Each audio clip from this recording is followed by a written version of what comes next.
नमस्कार, हमारा नाम है समरीन और आपने देखना शुरू कर दिया है लाइव सिटीज। देखिए, कहा जाता है कि ये जो एज है ये वो डिजिटल एज है और यहाँ अगर आप डिजिटली पछड़ जाते हैं तो आप कहीं पीछे चले जाएंगे। और शायद अब बीजेपी को डर लगने लगा है, बीजेपी को अब डर लगने लगा है कि कहीं वो डिजिटली पछड़ ना जाए। और इसको देखते हुए बीजेपी ने एक बड़ा फैसला किया है। फैसला क्या है, बीजेपी क्या करने जा रही है, आज इसी पर हम चर्चा करेंगे और आज इसी को हम डिकोड करने की कोशिश करेंगे। और आज मेरे साथ इस चर्चा को करने के लिए, इस बातचीत को करने के लिए सीनियर जर्नलिस्ट ज्ञानेश्वर मौजूद हैं। तो सबसे पहले तो ज्ञानेश्वर जी, बीजेपी क्यों डर गई है, क्या हो? देखिए समरीन, आपने ठीक ही कहा कि बीजेपी डरी हुई है और ये बात भी सच है कि 2014 और 2019 नरेंद्र मोदी ने, बीजेपी ने डिजिटली चुनाव को जीता है। लेकिन 2024 में ऐसा डर लग रहा है कि कहीं वीडियो ही मुझे हरा न दे। कर्नाटक के चुनाव को डिकोड किया गया, कर्नाटक में हार क्यों मिली। देखिए, मेरे पास एक कागज है, जी। एक पत्र है, एक फॉर्म है और यह फॉर्म है भारतीय जनता पार्टी का, भारतीय जनता पार्टी संसदीय दल का। देखिए कितनी डरी हुई है कि वीडियो से हम हार सकते हैं, वीडियो पर यदि हम ज्यादा प्रभावी नहीं हुए तो मुश्किल हो सकती है। तो मोदी सरकार के जो 9 वर्ष पूरे हुए हैं, बिल्कुल 9 साल बेमिसाल, हाँ 9 साल बेमिसाल, महाजनसंपर्क अभियान भी चल रहा है।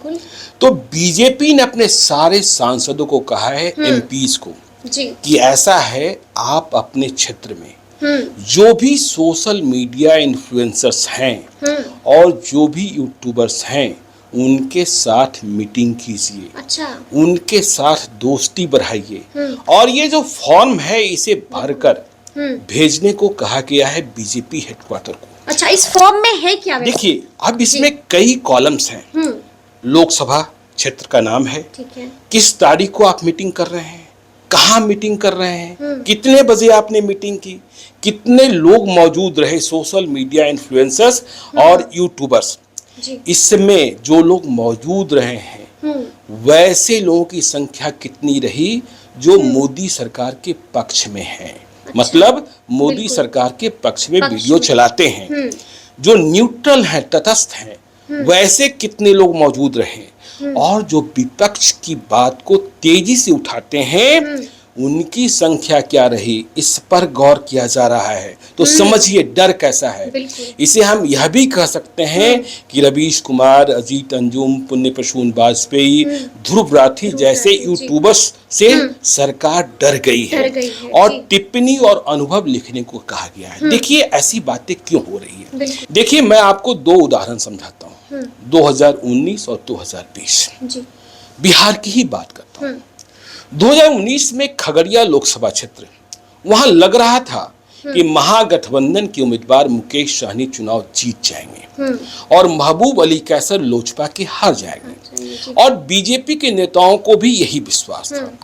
लेकिन चुनाव के ठीक 2 दिन पहले एक ऑडियो वायरल होता है और उस ऑडियो में यह कहा जा रहा है, सहनी समाज के कोई लोग कह रहे हैं, ऑडियो वास्तविक था फर्जी था यह अलग बात है, ठीक है ना। लेकिन सहनी समाज के लोग कह रहे हैं कि इस बार खगड़िया से यादवों का खूंटा उखाड़ देना है। तो देखिए, यह ऑडियो कुछ ही घंटे में इतना वायरल हुआ कि महागठबंधन का उम्मीदवार होने के बावजूद मुकेश सहनी से यादव खिलाफ हो गए। उन्हें लगा कि सहनी कब्जा करने को आ गए हैं। तो ऑडियो का इम्पैक्ट ये हुआ।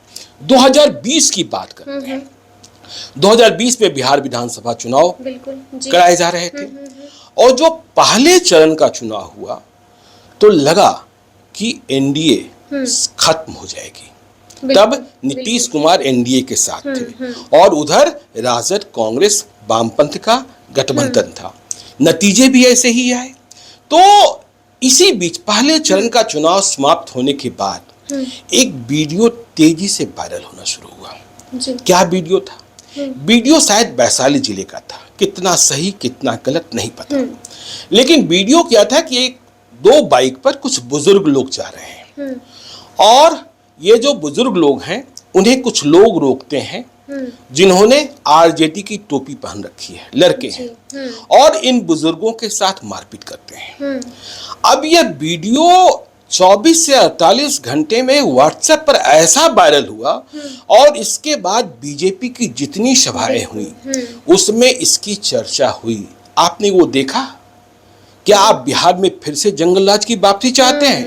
परिणाम ये हुआ कि जो पहले चरण के चुनाव में महागठबंधन की आंधी चल रही थी वह दूसरे तीसरे चरण में कमजोर पड़ती चली गई और बिहार में एनडीए की सरकार बन गई, नीतीश कुमार की सरकार बन गई। तो देखिए बीजेपी को क्या लग रहा है। अब आप देखेंगे कि टीवी को भी बैलेंस किया जा रहा है। देखिए लोगों के बीच यह परसेप्शन बन गया है, बीजेपी ने भी इस बात को समझा है कि टेलीविजन वाले तो सिर्फ मोदी मोदी मोदी ही करते हैं। तो नाम भी दे दिया गया है गोदी मीडिया, मोदी मोदी मोदी ही करते हैं। वहां आपको कुछ और मिलता ही नहीं है, विपक्ष की आवाज सुनाई नहीं पड़ती है, लोगों की समस्याएं नहीं दिखाई जाती है, सही झूठ का फैसला नहीं होता है। ठीक इसी प्रकार अखबारों को मान लिया गया कि यह सरकार का मुखपत्र है, यहां आपको कुछ भी नहीं मिलेगा।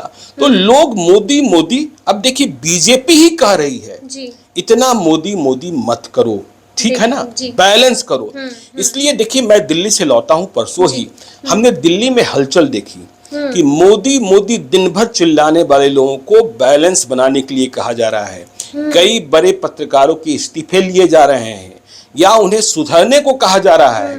एक बड़े चैनल के बड़े संपादक ने इस्तीफा दिया है कि नहीं अब ऐसा नहीं करना है। अब क्यों नहीं ऐसा करना है? देखिए कर्नाटक में हुई हार को बीजेपी ने डिकोड किया, बिल्कुल बहुत सीरियसली लिया। क्यों हम हार गए, बिल्कुल। और यह भी देखा कि डिजिटल मतलब यूट्यूबर्स और सोशल मीडिया इन्फ्लुएंसर्स क्या कर रहे हैं, विरोध में जो कांग्रेस है या दूसरी विपक्षी पार्टियां हैं वो क्या कर रही हैं। तो देखिए कर्नाटका में बहुत ज्यादा नैरेटिव बनाने की कोशिश की गई जब कांग्रेस ने कहा कि बजरंग दल को बैन करना है, बिल्कुल। लेकिन इतना डिजिटली शोर हुआ जिसमें यह बात दब गई। क्या बीजेपी का जवाब था कि बजरंग दल पर बैन की बात को उन्होंने बजरंग बली का अपमान बता दिया।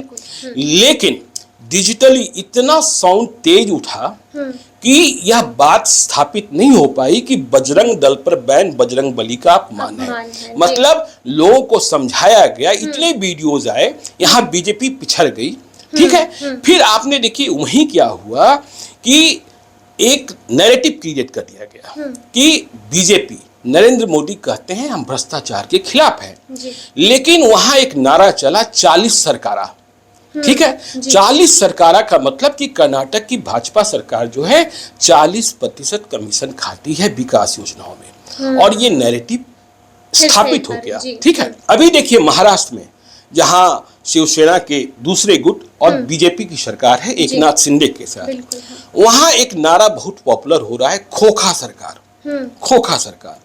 तो बीजेपी जब कर्नाटक को डिकोड कर रही थी तो बीजेपी ने रिजल्ट भी आए कि उन्हें 65 सीटें मिली, 36% वोट आए। तो बीजेपी ने यह समझने की कोशिश की, माइक्रो एनालिसिस किया कि जो बाकी 64% लोग थे जिन्होंने मुझे वोट नहीं दिया वो किससे प्रभावित थे, वे कहां से प्रभावित हो गए जिसके कारण वे हमारे खिलाफ हो गए। हाँ, वे हमारे खिलाफ हो गए। तो उन्होंने यह पाया, जो स्टडी आई है सामने, कि उन्होंने यह पाया कि ये 64% लोग टीवी से दूर थे जहां मोदी मोदी चल रहा था, अखबारों से दूर थे जहां सिर्फ मोदी मोदी की गूंज हो रही थी, और ये यूट्यूबर्स और सोशल मीडिया इन्फ्लुएंसर्स के साथ थे, ठीक है ना। तो आप देखते हैं अब जब टीवी केवल मोदी मोदी कर रहे हैं तो ये जो लोग चले गए वहां डिजिटल प्लेटफॉर्म पर, वहां रवीश कुमार हैं, अजीत अंजुम है, पंद्रह प्रसून वाजपेयी हैं, ध्रुव राठी हैं, ऐसे लोग एक्सप्लेनर वीडियो के साथ चले आते हैं कि सरकार जो कहती है उसकी सच्चाई कितनी है, मतलब रियलिटी चेक देते हैं। हाँ, रियलिटी चेक देते हैं। तो वहां लोगों ने देखा कि टीवी पर हमें बातें सही नहीं मिल रही है, अखबारों में बातें सही नहीं मिल रही है, तो वहां जो दिखाया जा रहा है वह अर्ध सत्य है।